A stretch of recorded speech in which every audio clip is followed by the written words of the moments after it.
Hello guys, welcome back to our channel Fantasy World. இன்னைக்கு என்ன வீடியோல என்ன பார்க்க போறோம் அப்படினா கேப்டன் சுபாசா ஜூனியர் யூத் ஆர்க்கோட எபிசோட் 38 கான எக்ஸ்பிளனேஷன் தான். இந்த எபிசோட் ஸ்டார்டிங்ல மிசாகி வந்துட்டு அவனுக்கு அவங்க அப்பாக்கும் காலையில பிரேக்ஃபாஸ்ட் சமைச்சிட்டு இருக்கான். அன்னைக்கு அவங்க அப்பா வந்து நான் இப்ப ஜப்பானுக்கு திரும்ப போலாம்னு சொல்லிட்டு முடிவு பண்ணிட்டேன் அப்படினு சொல்றாங்க. நீ வந்துட்டு ஜப்பானுக்காக இவ்வளவு ஹார்டா ஃபைட் பண்ணது எனக்கே ரொம்ப இன்ஸ்பைரிங்கா இருந்தது. அதனால நானே வந்துட்டு மவுண்ட் ஃபூஜியை வரையலாம்னு சொல்லிட்டு இப்ப முடிவு பண்ணிட்டேன். ஓகேப்பா, நான் வந்துட்டு உங்களுக்கு எப்பவும் சப்போர்ட்டிவா இருப்பேன் அப்படின்னு சொல்லிட்டு மிசாகி சொல்றான். என்னோட லெவல்ல நான் வந்துட்டு அதை கரெக்டா எனக்கு சாட்டிஸ்ஃபை ஆகுற மாதிரி வரைஞ்சிருவேன்னு சொல்லிட்டு எனக்கு தெரியல. ஆனா ட்ரை பண்றது நல்லது தானே, எதுவுமே பண்ணாம இருக்கிறதுக்கு ட்ரை பண்றது பெட்டர் தானே, நீ தானே சொன்ன அப்படின்ட்டு அவங்க அப்பா சொல்றாங்க. இப்ப இன்னொரு பக்கம் பார்த்தா நான்கட்ஸ் மிடில் ஸ்கூல் வெர்சஸ் ஓட்டமோ மிடில் ஸ்கூலுக்கான கேம் நடக்குது. வருஷம் நடக்கக்கூடிய ப்ரீஃபெக்சரல் டோர்னமெண்ட் தான். இதுல வின் பண்ற டீம் தான் வந்து நேஷனல்ஸ்க்கு போவாங்க. இந்த வாட்டி நான்கட்ஸ்ல ஸ்டார் பிளேயர்ஸ்னு சொல்லிட்டு யாருமே கிடையாது. அதே ஆப்போசிட்ல பார்த்தா நீட்டா வந்துட்டு பவர்ஃபுல்லான ஃபார்வர்டர் ஒருத்தர் இருக்கான். இருந்தாலும் நான்கட்ஸ் வந்துட்டு முடிஞ்ச அளவுக்கு அவங்களுக்கு டஃப் கொடுத்துக்கிட்டே இருக்காங்க. கேம் வந்து அடிஷனல் டைமுக்கு போயிருது. 0-0 சொல்லிட்டு தான் இருக்காங்க. லாஸ்ட் கொஞ்சம் டைம் தான் இருக்குது கேம்க்குள்ள. அப்போ ஓட்டமோ டீமோட கேப்டன் நீட்டா வந்துட்டு நான்கட்ஸ் டீம் கிட்ட இருந்து பால ஸ்டீல் பண்ணிட்டு எல்லா டிஃபென்ஸையும் தாண்டி வந்து இப்ப அவனோட ஃபால்கன் ஷாட்டை கொடுத்து கோலை மேக் பண்றான். ரெஃபரியுமே வந்துட்டு இப்ப விசில் பண்ணிடுறாரு. ஃபைனலி இந்த ஒரு கேம்ல வந்து ஓட்டமோ மிடில் ஸ்கூல் தான் வின் பண்ணி இப்ப நேஷனல்ஸ்க்கு அவங்க தான் போக போறாங்க.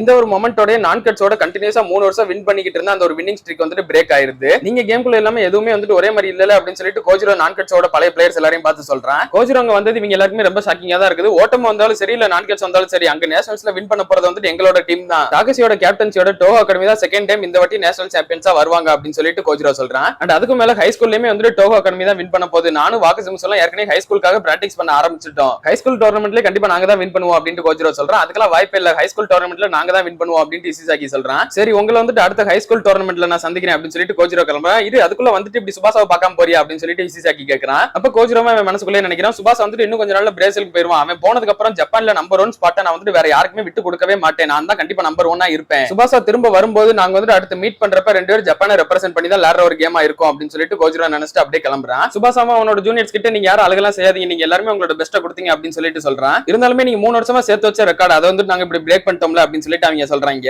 ரெக்கார்ட்ஸ்ன்றதே பிரேக் பண்றதுக்கு தானே இருக்குது. உங்களோட வருத்தத்தை எல்லாத்தையுமே நாளையில இருந்து நீங்க பிராக்டிஸ்ல ஃபுல்லா கொடுங்க அப்படின்னு சொல்லிட்டு சுபாசா சொல்றான். எல்லாருமே வந்துட்டு சரி ஓகே அப்படின்னு சொல்லிடுறாங்க. அன்னைக்கு சாயங்காலமே நான்கட்ஸ் பிளேயர்ஸ் எல்லாரும் போய்கிட்டு இருக்கப்ப இசிசாகி வந்து கோஜிரோ எல்லாம் பாத்தியா இப்ப ஹை ஸ்கூலுக்கு பிராக்டிஸ் பண்ண ஆரம்பிச்சிட்டான். நம்ம தான் வந்துட்டு சும்மா இப்படி இருக்கிறோம், நம்மளுமே இப்ப இருந்து பிராக்டிஸ் ஸ்டார்ட் பண்ணணும் அப்படின்னு சொல்லிட்டு சொல்றான். ஆமா, இதுக்கப்புறமா நம்மளோட ஜூனியர் பசங்க எல்லாரும் நீங்களே பாத்துக்கீங்களா, எனக்கு வந்துட்டு இன்னொரு வேலை இருக்குது. காட்டகிரி வந்துட்டு என்ன இன்னொரு கிளப்போட இப்ப இன்ட்ரோடியூஸ் பண்ணிருக்காரு. நான் நாளையில இருந்து டெய்லி அந்த டீமோட பிராக்டிஸ் பண்றதுக்காக போயிடுவேன் அப்படின்னு சுபாசா சொல்றான். எல்லாருமே வந்துட்டு சுபாசாக்கு இந்த ஒரு நியூஸ் கேட்டோன்னே கங்க்ராச்சுலேஷன்ஸ் எல்லாம் சொல்றாங்க. இன்னொரு பக்கம் ஜெர்மனில ஹேம்பர்க காட்டுறாங்க. வாக்கபாயசி வந்து வழக்கம் போல பிராக்டிஸ் பண்ணிக்கிட்டு இருக்கான். அங்க அப்ப ஒருத்தர் வந்துட்டு வாக்கபாயசி உனக்கு வந்துட்டு ஒரு கால் வந்திருக்குது அப்படின்னு சொல்லிட்டு சொல்றாரு. இவனுமே ஆபீஸ்ல போய் யாருன்னு சொல்லிட்டு அட்டெண்ட் பண்ணி பேசுறான். அது பேசணும்னு இவனுக்கு வந்து ரொம்ப ஷாக்கிங்கா இருக்குது. ப்ரோ டீம்ல என்னைய வந்து எடுக்கிறதுக்கு கான்ட்ராக்ட் அப்படின்னு சொல்லிட்டு வாக்கபாயசி கேக்குறான். ஆமா, எங்களோட கோல் கீப்பருக்கு வந்து இப்ப இன்ஜுரி ஆயிடுச்சு, அதனால எங்களுக்கு இப்போ ஒரு கோல் கீப்பர் தேவைப்படுது, உங்களுக்கு இது ஒரு நல்ல ஆப்பர்ச்சுனிட்டியா இருக்கும், யூஸ் பண்ணிக்கோங்க அப்படின்னு சொல்லிட்டு ஒருத்தர் வந்துட்டு சொல்றாரு. என் மேல நம்பிக்கை வச்சதுக்கு ரொம்பவே தேங்க்யூ. என்னோட பதில் வந்துட்டு இதுல கண்டிப்பா எஸ் அப்படின்றதுதான். ஆனா எனக்கு ஒரே ஒரு கண்டிஷன் மட்டும் இருக்குது. நான் வந்துட்டு இப்ப உங்க டீமுக்கு விளையாடுற ஒரு சிச்சுவேஷன் இருக்கும், ஜப்பான் டீமுக்கு சப்போஸ் விளையாடுற மாதிரி ஒரு சிச்சுவேஷன் இருந்தா ஃபர்ஸ்ட் பிரெஃபரன்ஸ் நான் வந்து எங்க ஜப்பான் டீமுக்கு தான் கொடுப்பேன். 2 டோர்னமெண்ட் இங்கே அங்கே நடக்கிறப்ப நான் வந்துட்டு என்னோட ஃபர்ஸ்ட் பிரெஃபரன்ஸ் ஜப்பானுக்கு தான் கொடுப்பேன். மத்தபடி எல்லா மேட்சஸும் நான் உங்களுக்காக லேண்ட் கொடுக்குறேன் அப்படின்னு சொல்லிட்டு வாக்கபாயசி சொல்றான். நான் வந்துட்டு ஜப்பான் டீம் எப்பலாம் டிராஃபி ஏதாவது ஒரு டோர்னமெண்ட்ல வின் பண்றாங்களோ அவங்களுக்கு வந்துட்டு அந்த கோல் கீப்பரா நான் தான் இருக்கணும்னு சொல்லிட்டு ஆசைப்படுறேன். ஏன்னா நான் வந்துட்டு என்னோட டீம்மேட்ஸ்க்கு அதை ஒரு ப்ராமிஸா பண்ணி கொடுத்துருக்கேன். அதனால இதுக்கு மட்டும் நீங்க அக்செப்ட் பண்ணீங்கன்னா நான் கண்டிப்பா இதுக்கு அக்செப்ட் பண்றேன் அப்படின்னு சொல்லிட்டு சொல்றான். அவருமே வந்துட்டு இந்த ஒரு கண்டிஷனுக்கு ஒத்துக்கிறாரு. அதனால வாக்கபாயசியுமே வந்துட்டு இப்ப ஃபர்ஸ்ட் டைம் ப்ரோ டீம்ல போய் விளையாடுறதுக்கு ரெடி ஆகுறான். இன்னொரு பக்கம் சுபாசாவும் காட்டகிரி இன்ட்ரோடியூஸ் பண்ண அந்த கிளப்போட போய் விளையாடுறான். அங்க இருக்க எல்லாருமே ரொம்பவே இம்ப்ரெஸ் ஆக்கிறான். ஃபர்ஸ்ட் இம்ப்ரெஷன்லேயே ரொம்ப பெஸ்ட் விளையாண்டு அவங்க எல்லாரும் கவுத்திடுறான். சுபாசாவோட ட்ரைனிங் பாக்குறதுக்காக சனாயவும் வந்திருக்கா. சுபாசாவோட ட்ரைனிங் இதே மாதிரி டெய்லி கண்டினியூ ஆகிட்டே இருக்குது.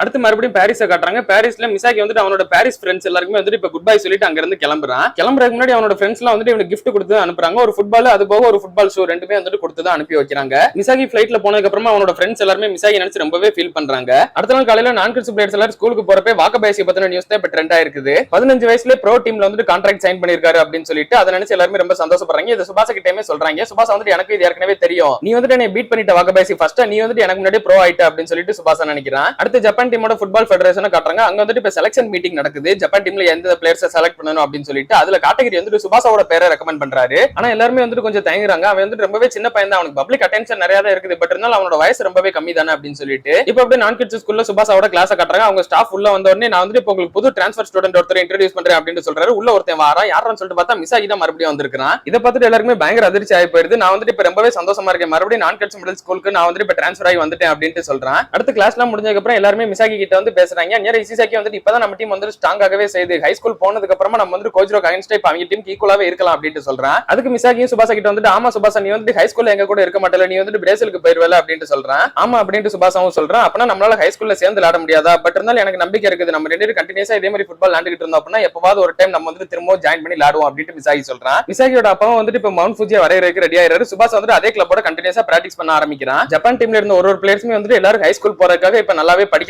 ஆரம்பிச்சிருக்காங்க. எல்லாரும் ஸ்டடீஸ்ல தான் ஃபோக்கஸ்டா இருக்காங்க. அடுத்து சனயை வந்து மிசிகியோட கேர்ள் ஃபிரெண்ட், அதாவது மிசிகியோட மேனேஜருக்கு வந்து கால் பண்ணி பேசுறா. நானும் சுபாஷாவும் சேர்ந்துட்டோம் அப்படின்னு சொல்லிட்டு சொல்றேன். இதை கேட்டு அவளுக்கு ரொம்பவே சந்தோஷம். சரி, இப்ப மிசிகி என்ன பண்ணிக்கிட்டு இருக்கான் அப்படின்னு சொல்லிட்டு சனயை கேட்கறா. அவன் வந்து ஹை ஸ்கூலுக்கு ஒரு மெடிக்கல் ஸ்கூல் போறான் அப்படின்னு சொல்லிட்டு சொல்றான். அப்பனா அவன் வந்து டாக்டர் ஆக போறானா அப்படின்னு சொல்லிட்டு சனயை கேட்கறா. இருந்தாலும் அவன் வந்து ஃபுட்பால் கண்டினியூஸா விளையாடுவேன்னு சொல்லிட்டு தான் சொன்னான். பிரேசில்ல வந்து இவன் வந்து ஒரு ஃபுட்பால் பிளேயரை பத்தி கேள்விப்பட்டிருக்கான். அவர் வந்து ஃபுட்பால் பிளேயராவும் இருந்துட்டு ஒரு டாக்டராவும் இருந்திருக்காராம். சோ நானுமே அவரை மாதிரி ஹார்ட் ஒர்க் பண்ணி இது ரெண்டுமே கரெக்டா மேனேஜ் பண்ண போறேன் அப்படின்னு சொல்லிட்டு மிசிகி சொன்னா அப்படின்ட்டு அவ சொல்றா. இன்னொரு பக்கம் மாட்சியம்மாவை காட்டுறாங்க. அவன் ஸ்கூல் முடிச்சுட்டு வெளியே நடந்து வந்துட்டு இருக்கப்ப பார்த்தா ஆப்போசிட்லயே ஃபுஜிசாவா வந்து நிக்கிறா. பார்த்து ரொம்ப நாள் ஆச்சு மாட்சியம்மா அப்படின்னு சொல்லிட்டு ஃபுஜிசாவா சொல்றா. உன்னை பார்த்து இங்க ரொம்பவே சர்ப்ரைஸா இருக்கு அப்படின்னு சொல்லிட்டு மாட்சியம்மா கேக்குறான். என் அப்பாவோட வேலை வந்து வெளிநாட்டுல அங்க கம்ப்ளீட் ஆயிடுச்சு. அதனால ஹை ஸ்கூலுக்கு நான் வந்து மறுபடியும் ஃபுரானோ டீம்ல தான் ஜாயின் பண்ண போறேன் அப்படின்னு சொல்லிட்டு அவ சொல்றா. அப்படின்னா நீ வந்து டீமுக்கு மேனேஜராவும் இருந்து என் பக்கத்துல இருப்பியா அப்படின்னு சொல்லிட்டு மாட்சியம்மா கேக்குறான். கண்டிப்பா நான் இருப்பேன் அப்படின்னு சொல்லிட்டு ஃபுஜிசாவா சொல்றா. இப்ப மறுபடியும் காட்டகிரியோட அந்த ஒரு மீட்டிங்கை காட்டுறாங்க. சுபாஷ் வந்து மிடில் ஸ்கூல் முடிச்ச உடனே பிரேசிலுக்கு கிளம்பிடுவான். அவன் பிரேசிலுக்கு போறதுக்குள்ள ஜப்பான் டீம் வந்து அவனுக்காக ஏதாவது பண்ணணும்னு சொல்லிட்டு நான் ஆசைப்படுறேன். அதனால நம்ம வந்து அவன டீம்ல செலக்ட் பண்ணுவோம் அப்படின்னு எல்லார்கிட்டயும் சொல்றாரு. அண்ட் இப்ப ரீசெண்டா வந்து நியூஸுமே நீங்க வந்து பாத்துருப்பீங்க. வாக்கபாயசியுமே வந்து 15 வயசு இருக்கிற ஒரு பையன் தான். அவனுமே வந்து ஒரு ப்ரோ டீம்ல இப்ப கான்ட்ராக்ட்ல செலக்ட் ஆயிட்டான். சோ நம்மளுமே வந்து இப்ப சுபாஷாவை கரெக்டா இப்படிதான் யூஸ் பண்ணணும் அப்படின்னு சொல்லி பாக்குறாரு. அங்க இருந்த ஒருத்தருமே வந்து எனக்கு அவனோட டேலண்ட் எல்லாமே வந்து நல்லாவே புரியுது. ஆனா அவ்வளவு சீக்கிரமா அவன டீமுக்குள்ள இறக்கணும்னு சொல்லிட்டு எந்த அவசியமும் இல்ல. நம்ம வந்து ரொம்ப அவசரப்படுறோம்னு சொல்லிட்டு தான் தோணுது அப்படின்னு இன்னும் சொல்றாரு. அடுத்த நாளே வந்து ஜப்பான் டீம்ல எந்தெந்த பிளேயர்ஸ்லாம் இருக்க போறாங்க அப்படின்ற செலக்ஷனுக்கான லிஸ்ட் வந்து வெளியே வந்துருச்சு. சுபாஷா விளையாண்டுட்டு இருந்தா தெரியுமா ஒரு கிளப் டீம்ல. அந்த கிளப் டீம்ல இருந்து 2 பிளேயர் செலக்ட் பண்ணிருக்காங்க. காட்டகிரி சுபாஷா கிட்ட சுபாஷா நான் வந்து அந்த கமிட்டி கிட்ட பேசினேன். பட் அவங்க வந்து உன்னை ஜப்பான் டீம்ல இறக்குறதுக்கு அலோவ் பண்ணல அப்படின்னு சொல்லிட்டு சொல்றாரு. அப்படியே நீங்க என்ன ரெக்கமெண்ட் பண்ணீங்களா? என்னால அது கண்டிப்பா முடியாது அப்படின்னு சொல்லிட்டு சுபாஷா சொல்றா. மறுபடியும் நீ வந்து இந்த வார்த்தையை சொல்லவே கூடாது. உன்னால முடியாது அப்படின்ற வார்த்தையை நீ வந்து இனிமே சொல்லவே கூடாது. நான் வந்து உன்னை இவ்வளவு தூரம் புஷ் பண்றேன் அப்படின்னா உன்னோட டேலண்ட்டுக்காக தான். நீயுமே வந்து எப்பவுமே உன்னை பத்தி ஹையா தான் எய்ம் பண்ணணும். நீ பிரேசிலுக்கு போனா கூட ப்ரோ ஆனா கூட இன்னுமே ஹையா தான் எய்ம் பண்ணணும். இந்த என்டையர் வேர்ல்ட்லயே நீ வந்து நம்பர் 1 ப்ரோவா வரணும்னு சொல்லிட்டு தான் நான் ஆசைப்படுறேன் அப்படின்னு அவர் சொல்றாரு. அப்படியே அவர் வந்து அவரோட கண்ணாடி இப்பதான் கலட்டுறாரு. நான் வந்துட்டு என்னோட இன்ஜுரினால தான் என்னோட ஃபுட்பால் வந்துட்டு கிவ் அப் பண்ற ஒரு சிச்சுவேஷனே வந்தது அப்படின்னு சொல்றாரு. அப்ப பார்த்தா தெரியுது அவருக்கு வந்துட்டு ஒரு கண்ணு கிடையாது. இத்தனை நாள் காட்டகிரி கண்ணாடி போட்டு இருந்தது சும்மா ஃபேஷனுக்கு தான் போல அப்படின்னு சொல்லிட்டு நம்ம எல்லாம் நினைச்சிட்டு இருந்தோம். பட் அவருக்கு வந்துட்டு ஒரு கண்ணு கிடையாது. ஒரு கேம்ல நடந்த இன்ஜுரினால தான் என்னோட கண்ணு வந்துட்டு போயிருச்சு. என்னோட ட்ரீம் வந்துட்டு இப்ப நீ தான் வாழ்ந்துகிட்டு இருக்க சுபாஷா. என்னோட மட்டும் கிடையாது, ரொபர்ட்டோட ட்ரீமையுமே சேர்த்து இப்ப நீ தான் வாழ்ந்துகிட்டு இருக்க அப்படின்னு அவர் சொல்றாரு. சுபாஷா அப்படியே ட்ரெயின்ல போய்கிட்டு இருக்கும்போது நினைக்கிறேன் நான் வந்துட்டு இதுவரை ஃபுட்பால் விளையாண்டது எல்லாமே என்னோட ஏஜுக்கு ஈக்குவலான பசங்க கூட மட்டும்தான். அது எல்லாமே வந்துட்டு என்னோட பழைய ஸ்கூல் லைஃப். இப்ப அது எதுவுமே எனக்கு தேவையில்ல. நான் வந்துட்டு ஜப்பான்லயே பெஸ்டா இருக்கிறவங்க இல்ல வேர்ல்டுலயே பெஸ்டா இருக்கிறவங்க கூட எல்லாம் நான் வந்துட்டு ஃபைட் பண்ணியே ஆகணும். முதல்ல பிரேசிலுக்கு போனோம், அப்புறம் ப்ரோ ஆகணும். இனிமே நான் பண்ண வேண்டியது நிறையவே இருக்குது அப்படின்னு சொல்லிட்டு சுபாஷா நினைக்கிறான். இப்ப செலக்ஷன் மூலமா ஜப்பான் டீம் வந்து செலக்ட் பண்ணிருக்காங்க இல்லையா? அந்த ஒரு டீம் வந்து ஒரு யூனிவர்சிட்டி டீம் கூட ஒரு பிராக்டிஸ் மேட்ச் மாதிரி விளையாண்டுட்டு இருக்காங்க. அப்ப அந்த இடத்துக்கு பார்த்தா சுபாஷா வரா. நான் வந்து டீம் ஜப்பானுக்கான என்ட்ரன்ஸ் எக்ஸாம் இப்ப எழுத போறேன். நான் வந்து அவங்க எல்லாருக்கும் சேலஞ்ச் பண்ண போறேன் அப்படின்னு சொல்லிட்டு அவன் அப்ப ஃபீல்டுக்குள்ள இறங்குறான். கேம்குள்ள போய் பால ஸ்டீல் பண்ணிட்டு நான் இப்ப ஜப்பான் கோல நோக்கி ஓட போறேன், முடிஞ்சா தடுத்து நிறுத்துங்க அப்படின்ற மாதிரி வேமா ஓடி வந்துகிட்டு இருக்கான். காட்டகிரிக்கு இதை பார்த்துட்டு ரொம்பவே ஷாக்கிங்கா போகுது. நேரம் காட்டகிரிக்கு பக்கத்துல இருந்தவர் தான் இப்ப ஜப்பான் டீமோட புது கோச். என்ன பண்ணிட்டு இருக்கீங்க நீங்க வந்து அவனை ஸ்டாப் பண்ணுங்க அப்படின்னு சொல்லிட்டு அவர் சொல்றாரு. முதல் 2 டிஃபெண்டர்ஸ் ஒரே மாதிரி ஸ்லேயர் அடிச்சு டாக்கிள் பண்ண வராங்க. அதுல இருந்து சுபாஷா அட்டாச் பண்ணிடுறான். அடுத்த 2 பேர் வரிசை ஒருத்தனா வராங்க. அவங்க கிட்ட இருந்து சுபாஷா அட்டாச் பண்ணி வந்துடுறான். அடுத்து இன்னும் லாஸ்டா 2 டிஃபெண்டர்ஸ் தான் இருக்காங்க. அதுல ஒரு டிஃபெண்டர் கிட்ட சுபாஷா வந்து அவனோட ஃபேவரட்டான பிகில் ட்ரிக்க போட்டு முன்னாடி வரான். அடுத்து லாஸ்டா இருந்த ஒரு டிஃபெண்டர் கிட்டயும் ஃபேக் கட்டி பால் வந்து அழகாவே முன்னாடி கொண்டு வந்துடுறான். இப்போ நான் எல்லா டிஃபென்ஸையும் தாண்டிட்டு மீதி இருக்கிற கோல் கீப்பர் மட்டும் தான் அப்படின்னு சொல்லிட்டு அவன் முன்னாடி ஓடி வரான். அந்நேரம் பார்த்தா ஜப்பான் டீமோட கோச் வந்து வழியில நிக்கிறாரு. இவரையுமே தாண்டி நான் வந்து கண்டிப்பா ஷூட் பண்ணியே தீர்வேன் அப்படின்னு சொல்லிட்டு சுபாஷா வந்து அவனோட டிரைவ் ஷாட்டை ஷூட் பண்ண வரான். அந்நேரம் கரெக்டா இவர் வந்து காலை வச்சிருக்காரு. 2 பேரோட ஃபேஸ் ஆஃப்ல சுபாஷா கிட்ட அந்த அளவுக்கு ஸ்ட்ரென்த்தே கிடையாது. அவர் தான் வந்து பால் அழகா தள்ளிடுறாரு. சுபாஷா வந்து அப்படியே பறந்து கீழே விழுகிறான். இது வந்துட்டு ஒர்க் அவுட் ஆகல, நான் வந்து தோத்துட்டேன் அப்படின்னு சொல்லிட்டு சுபாஷா வந்து எந்திரிச்சு நிக்கிறான். அவங்க எல்லாருமே பார்த்துட்டு எல்லாருமே என்னை மன்னிச்சிருங்க, நான் வந்து மறுபடியும் இந்த மாதிரி டிஸ்டர்ப் பண்ண மாட்டேன் உங்களை அப்படின்னு சொல்லிட்டு கிளம்புறான். அப்ப அந்த கோச் சுபாஷாவை கூப்பிடுறாரு. ஒரு நிமிஷம் இல்ல, நீ வந்து இவங்க எல்லாரோட சேர்ந்து இந்த பாலை இன்னும் கொஞ்சம் நேரம் கிக் பண்ணணும்னு சொல்லிட்டு ஆசைப்படுறியா அப்படின்னு கேட்கிறாரு.